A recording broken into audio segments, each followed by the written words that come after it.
Today on Interweb Studios, we are going to cover what made you say, "Duck this shit, I'm out." So sit back and enjoy. I had a piece of shit of a boss. He'd praise you in private but berate you in public. In front of coworkers and customers. Always about stuff that didn't matter. He'd also happily break company policy to side with customers after you spend an hour telling a customer you can't give them stuff for free, for example. Anytime he was around, everything was miserable. My only regret is that I wasn't there to see him marched out by corporate when he got fired, because I had gone on to a better job by then. He'd praise you in private but berate you in public. This is the exact opposite of what you should do. Yup, he'd praise you in private because he was scared of you fighting back, but knew we wouldn't call him on it in public. Dude was such a piece of shit. I could go on about him for hours. I was singled out via email to our entire team for being late back from my lunch by 30 seconds. I replied pointing out how stupid that was, but got "just because you broke the rules," to which I had to point out that if anybody had that sort of treatment, they'd be ducking livid.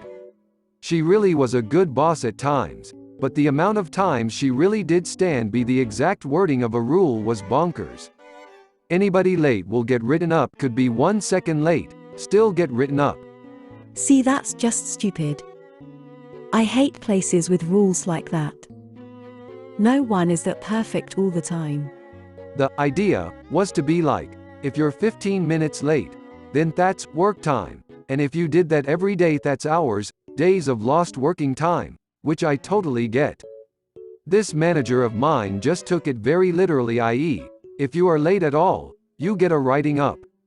Most others took it within context, but this one was just a proper stickler for that sort of thing. The argument was then, so if I come back 5 minutes early, do you owe me money for working extra daily? No. So let us come back on time, and don't be stupid. That was one of many things that place did that eventually I managed to leave and avoid completely. Went to a pub because a friend kept asking. When I got there, he was with a group of people I didn't know, so I introduced myself and got the next round. As I come back with the tray, I hear them saying something along the lines of, "Why is that bitch still here? I thought she was just supposed to drop off a bicycle? Yeah, we don't want her to come to, and now she is drinking with us." She's so dumb. Proceeds to imitate and ridicule me as I was actively listening and nodding when I was having a conversation with my friend. Gave the beer to random people and walked right out after saying good evening to my friend and briefly explaining I did not appreciate being tricked into being a bicycle taxi for people who hate me directly after meeting me. One actually asked if I would leave my bike. The lion, the witch, and the audacity of this bitch. My new favorite saying. Previous boss pushed for me and my team to work a ton of overtime, and promoted a "come in on Saturday and we'll take care of you" offer.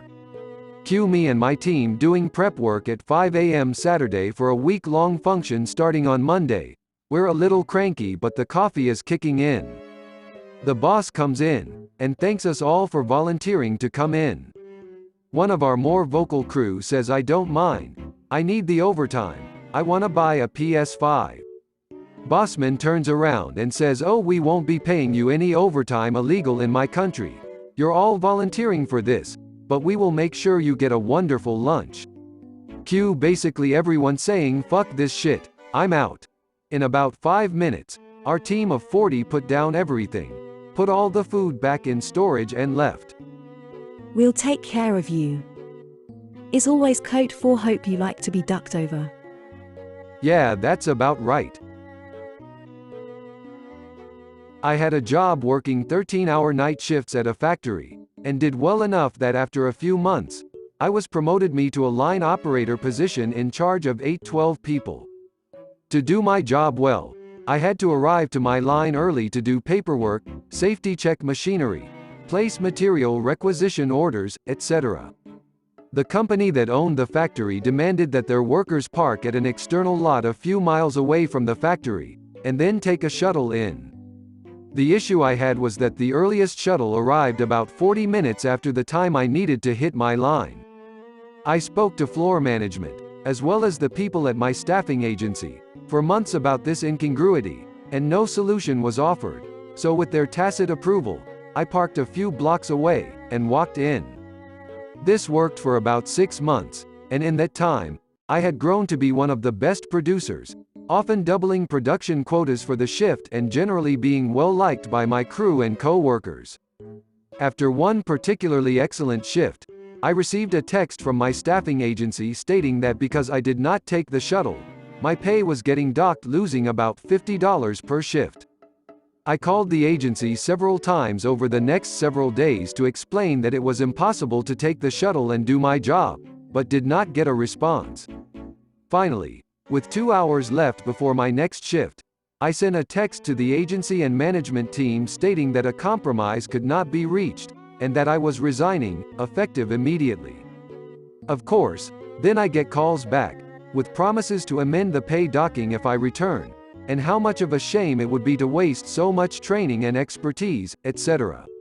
I felt that if a company had to be stung into finally taking action, that I was either such an insignificant cog in their machine, or they were being poorly run, so I thanked them for their time and consideration, and committed to my resignation. I still feel badly that I never got a chance to say goodbye to my coworkers, as I had gotten to know many of them quite well, but sending that resignation notice was still an immensely gratifying experience. I was on my boat fishing for bass. I casted out my line and watched the lure hit the water, but the line just floated in the air. Lightning and thunder crashed and the line fell to the water. Duck this shit, I'm out. What are you even doing when a thunderstorm like that hits you out on the sea? Do you just duck it out or try to drive your boat as fast as possible to safer locations? Swerve around, this way it's harder for Zeus to hit you. My first ever job was at a Korean grocery store in the USA. I made it very clear I don't speak any languages other than English. I stressed this multiple times during my interview. They said it was fine, I would just be doing stocking, don't need to know the language. 3 weeks in I got absolutely screamed at for not being able to read Korean. I'm talking like the kind of screaming that damages your throat. I told them to duck themselves and walked out in the middle of my shift. You made it clear you didn't speak Korean, but failed to clarify that you did not read Korean. It was an honest mistake. I was in Australia on a gap year/working holiday visa and I was struggling a bit.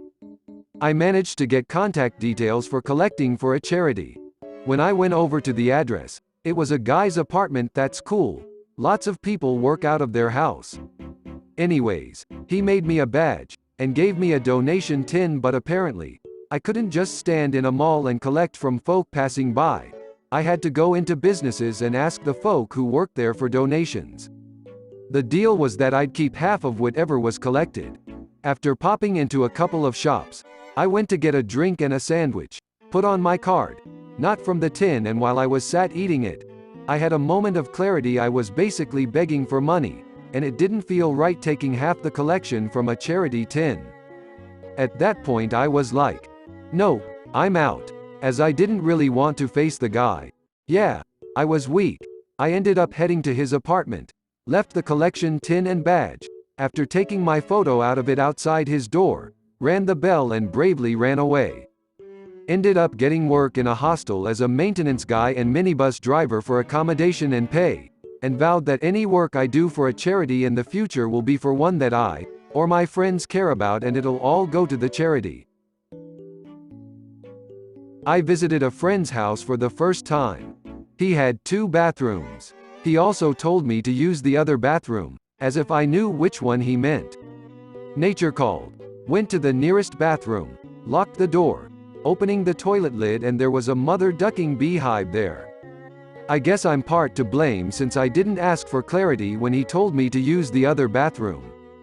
Yes, the old beehive prank. Oldest one in the book, I guess. How is anyone to expect a beehive in a toilet in an inhabited house? If someone told me not to use a bathroom, I'd think it smells bad or it's getting redone. I have questions.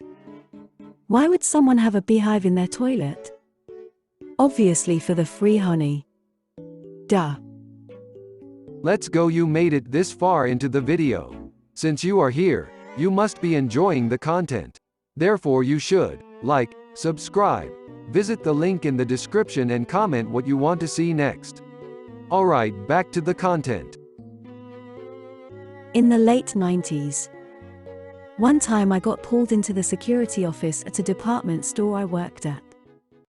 They accused me of constantly using the sales day coupons for people that didn't present one. We always kept an extra copy at each register. I had watched my own department boss do it many times, so I assumed it was okay. We didn't even collect the coupons to be counted for the cash office, we just chucked them after use. They claimed I lost the store hundreds of dollars and had been watching me for months do this awful, unforgivable crime for people spending $90 on already bloated price designer jeans.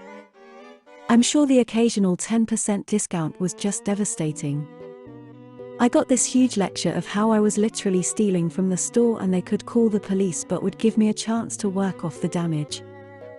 I couldn't believe how criminal I was made to feel over it. The best part when they called my boss in, who pretended to have never done it before to save her own ass. I asked if they were firing me. They said yes and no. You will be let go, but you can choose to work off the damages so we don't take you to court. I told them I will just quit and asked for my last check. They said they will deduct what I owe from my last check.